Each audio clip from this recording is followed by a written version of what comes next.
Today I'm taking the FujiFilm X-H1, the Rokinon 12mm f2 autofocus version out to the park for a walk. Let's head out there and see how it looks.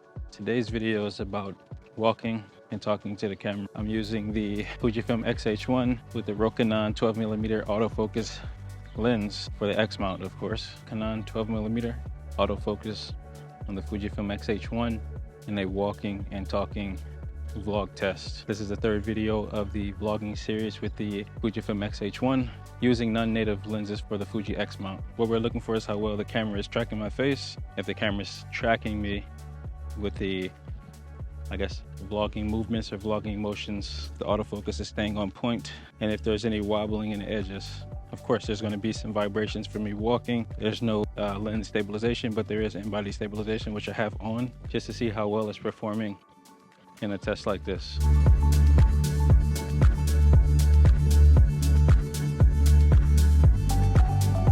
I've noticed in some other shots that I've gotten, there was some posing, especially when I had the settings on the lens set wrong, or the settings in the camera, but I adjusted it and it's doing better now. So yeah, let me know if you see any posting like the posting you hear in this song that I downloaded from Epidemic Sound, which is royalty-free music. You can use the link in the description to get a 30-day free trial plus 10% off your first 12 months.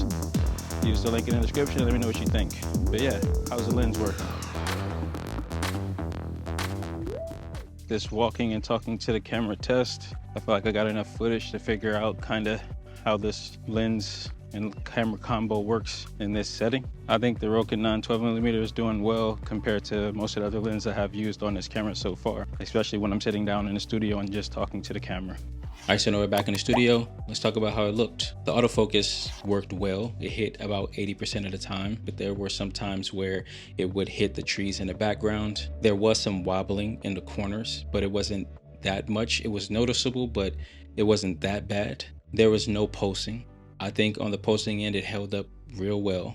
And there was a ton of sun flare and glare, which is inevitable when you're outside during the time of day where the sun is high. But overall, I think it's a great lens for the price and performance. And if you are shooting a project, there are ways you can flag off the sun to make sure there's no glares or flares in your shots. You can use a matte box or a flag to help out and cut out some of the light that's hitting the lens. But overall, I thought it was great. It performed well. I would definitely use it again. I'm using it right now for this setup. And I mean, what else is there to say? You can watch part 1 and part 2 of this series right here. Thanks for joining. Stay awesome.